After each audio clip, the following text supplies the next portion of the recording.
You know that little feeling you get when you click into incognito mode? That dark window pops up, and suddenly you feel like you've just put on an invisibility cloak, like you're Harry Potter sneaking through the internet. Nobody can see you, nobody can track you, you're a digital ghost. But here's the thing, you're not invisible, not even close. In fact, the people who actually matter, the ones who can see what you're doing online, they see everything. Same as always. That dark browser window, it's basically a costume that only works on one person. And spoiler alert, that person is you. So what's actually happening when you go incognito? What are you hiding? And more importantly, what are you not hiding? Because here's what nobody tells you about private browsing. It's not private from the people you think it is. And once you understand who can actually see what you're doing online, everything about how you think about internet privacy changes completely. Let me show you something wild. Picture this scenario. You're at home, late at night, browsing on your phone. Maybe you're looking up symptoms for that weird rash. Maybe you're shopping for engagement rings because you're planning to propose. Maybe you're just watching YouTube videos about conspiracy theories because it's 3 in the morning and you can't sleep. And you think, you know what, I should probably go incognito for this. So you open that private window, you see that little message that says your activity won't be saved. You feel safer, more protected. But here's what's actually happening. Your internet service provider, Comcast, Verizon, AT&T, whoever you pay every month, they're watching every single website you visit. They see you go to WebMD, they see you browsing jewelry stores, they see every YouTube video you watch, they know exactly when you're doing it. And that incognito mode you just opened, to them, it's completely meaningless. It's like closing your bedroom curtains but leaving your front door wide open. You've got privacy from the people inside your house, but everyone walking by on the street, they see everything. And this matters because most people think incognito mode makes them invisible. They think it's this powerful privacy tool that protects them from everyone. But that's not what it does at all. It's not about protecting you from the internet. It's about protecting you from the person sitting next to you on the couch. Think about it this way. When you use regular browsing, your browser is like a diary. It writes down everything you do. Every website you visit gets recorded in your history. Every password you type gets saved. Every cookie from every website gets stored on your computer. So if someone picks up your laptop or phone, they can see everything you've been up to. Incognito mode just stops writing in that diary. That's it. That's the whole trick. Your browser stops saving your history. It stops storing cookies after you close the window. It stops remembering the passwords you type. So when your roommate borrows your laptop or your kid grabs your phone, they can't see what you were looking at last night. To them, those browsing sessions never happened. But everyone else, everyone outside your device, they see exactly what they always saw. Here's what I call the privacy illusion. It's when a tool makes you feel protected without actually protecting you from the threats that matter. And incognito mode is the perfect example. Your browser is being honest with you, by the way. When you open an incognito window, Chrome or Safari or Firefox literally tells you what it does and doesn't do. There's a whole message right there, but nobody reads it. We just see that dark window and assume we're safe. The message basically says, hey, we won't save your browsing history on this device, but your employer, your school, and your internet service provider can still see everything. It's right there. We just don't pay attention. Because here's how the internet actually works. Every time you visit a website, you're not going directly to that website. You're sending a request through your internet service provider first. Your ISP is like the post office for the internet. Every single piece of data you send or receive goes through them. So when you type in netflix.com, that request goes to your ISP first. They see it, they log it, they know you're going to Netflix. Then they forward your request to Netflix's servers. Netflix sends back the data for their homepage. That data goes through your ISP. Again, they see it again, then it finally reaches your browser. Your ISP is literally the middleman for everything you do online. Every website, every video, every search, every image, all of it flows through them. And incognito mode, it doesn't change that flow at all. It just changes what your browser saves on your local device. Your ISP sees the exact same requests, the exact same websites, the exact same data, because you're still using their internet connection. It's like making a phone call but whispering really quietly. You think you're being private, but the phone company still has a record of who you called and how long you talked. Now here's where it gets interesting.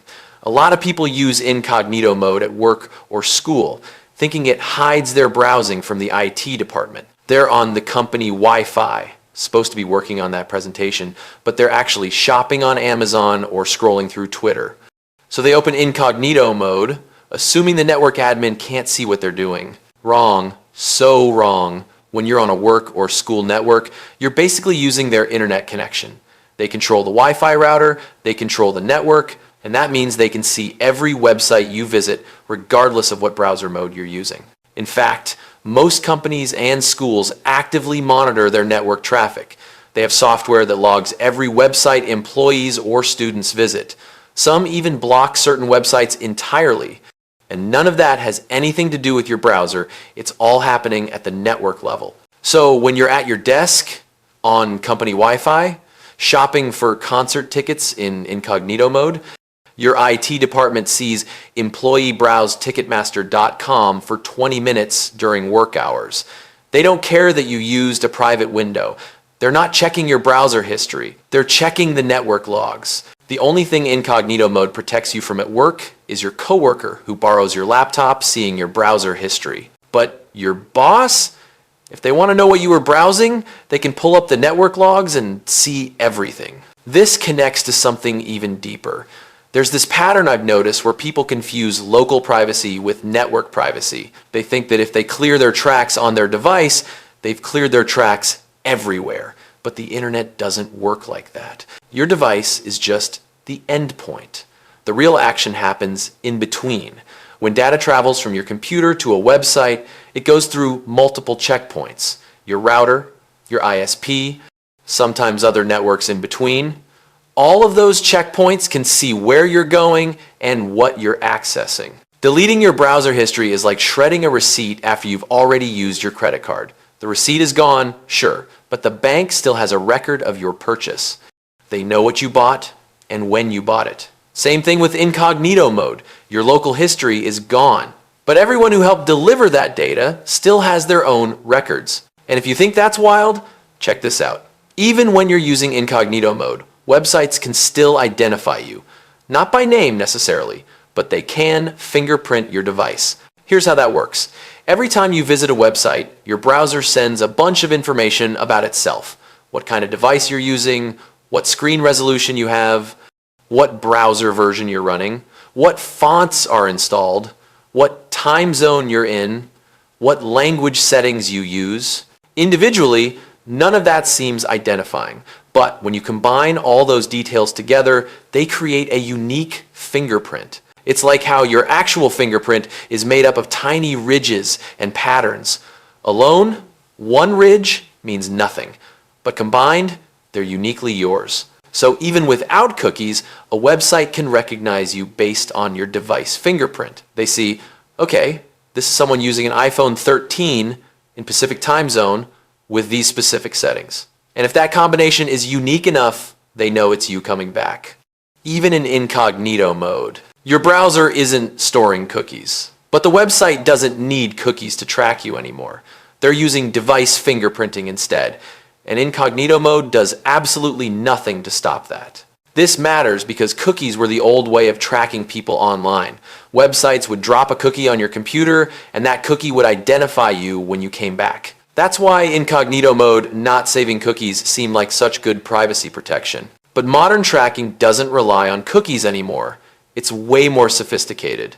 Companies track you based on your device characteristics, your browsing patterns, your click behavior. They build profiles without ever needing to store anything on your computer.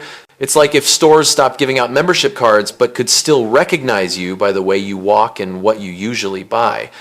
The tracking continues. It just happens differently now. Here's what most people don't realize. When websites talk about privacy, they're usually talking about privacy from other users on the same device. That's the threat model they're protecting you from. Your roommate, your family, people who might pick up your phone. but they're not protecting you from network level surveillance. They're not protecting you from your ISP. They're not protecting you from device fingerprinting, because protecting you from those things would require completely different technology. And once you see it this way, you can't unsee it. Privacy tools aren't universal shields. They protect you from specific threats in specific contexts. Incognito mode protects you from local browsing history, but it doesn't make you anonymous on the network. Let me tell you about Mike. Mike's a freelance designer who works from coffee shops a lot. He uses incognito mode whenever he's on public Wi-Fi because he thinks it keeps his information private. So Mike's at Starbucks, connected to their free Wi-Fi, browsing in incognito mode. He checks his bank account, he logs into his client's website, he does some personal shopping, and he feels safe because he's in a private window. But here's what Mike doesn't realize. He's on public Wi-Fi. That means anyone else on that network could potentially intercept his traffic. And incognito mode does nothing to encrypt his connection. Zero. The mode he's using only affects what his browser saves locally. If someone on that Starbucks Wi-Fi is running packet sniffing software, they could potentially see what websites Mike visits. They could see unencrypted data he sends. All because Mike thought incognito mode meant private connection. But it doesn't. It just means private browser history. What Mike actually needs is a VPN, a virtual private network that encrypts his connection so the coffee shop Wi-Fi can't spy on him. But he doesn't use one because he thinks incognito mode already solved the problem. Now compare that to Elena. Elena also works from coffee shops, but Elena understands what incognito mode actually does. When Elena goes to Starbucks, she connects to the Wi-Fi, then immediately turns on her VPN. That encrypts all her traffic before it goes through the public network. So even though the coffee shop can see that she's connected, they can't see what website she visits or what data she sends. Elena also uses incognito mode sometimes, but she uses it for what it's actually designed for. When she's looking up gift ideas for her partner on her laptop, she uses incognito, so her partner won't see those searches in the browsing history later. She's not using it for network privacy. She's using it for local privacy. Notice how Elena's approach is different? She's not relying on one tool to solve every privacy problem. She understands that incognito mode solves the browser history problem. The VPN solves the network privacy problem. They're different tools for different threats. Mike assumed incognito mode was a universal privacy solution. Elena understood it was a specific tool with specific limitations. And that understanding completely changed how she protected herself online. Here's what really separates people who protect their privacy from people who just think they do. It's not about having special tools or technical knowledge. It's about understanding what each tool actually does. Most people treat privacy tools like magic spells. They think clicking incognito casts some protective charm over their browsing. But that's not how technology works. Every tool has specific functions, specific capabilities, specific limitations. Incognito mode prevents your browser from saving your history, cookies, and site data. That's what it does. That's all it does. It doesn't encrypt your connection. It doesn't hide your IP address. It doesn't make your ISP blind. It doesn't block device fingerprinting. It's a local privacy tool, not a network anonymity tool. And once you understand that distinction, everything changes. You stop thinking, am I in incognito mode? And start thinking, what threat am I protecting against right now? If you're trying to hide your browsing history from someone who uses your computer, incognito mode works perfectly. If you're trying to hide your browsing from your ISP, you need a VPN. If you're trying to avoid device fingerprinting, you need specialized browser extensions or privacy-focused browsers like Brave or Tor. Different threats require different tools. It's not about being paranoid, it's about being precise. These patterns aren't personal failures. They're predictable traps that anyone falls into when companies use misleading language. Private browsing sounds like it makes you private to everyone. Incognito sounds like it makes you invisible. But those names describe what the feature does for your local browser history, not what it does for your network footprint. But now that you understand the actual mechanics, you can make informed choices. You know what you're hiding and what you're not hiding. You know when incognito mode is enough and when you need something stronger. So here's what we've uncovered. Incognito mode is real, and it works exactly as designed. It stops your browser from saving your history, cookies, and data locally on your device. That's incredibly useful when you share your computer or want to keep your browsing private from other people who use your device. But it doesn't hide you from your internet service provider. They see every website you visit, incognito or not, because all your traffic flows through their network. It doesn't hide you from your work or school network admin. They're monitoring at the router level, not the browser level. And it doesn't stop websites from fingerprinting your device and tracking you without cookies. What incognito mode really does is create privacy from local observers while leaving your network footprint completely unchanged. It's a tool designed for one specific privacy concern, and it handles that concern beautifully, but it was never meant to make you anonymous online. The question isn't whether incognito mode works. It does. The question is whether you understand what you're protecting yourself from. Because the internet has layers of observation. Your device layer, your network layer, your ISP layer, the website layer. Privacy at one layer doesn't automatically mean privacy at another. Think about everything we just explored. Your browser keeping secrets from itself, your ISP watching every site you visit, your work network logging your activity, websites fingerprinting your device. This all connects to one fundamental insight. Privacy isn't binary. It's not private versus public. It's private from whom, in what context, using which tools.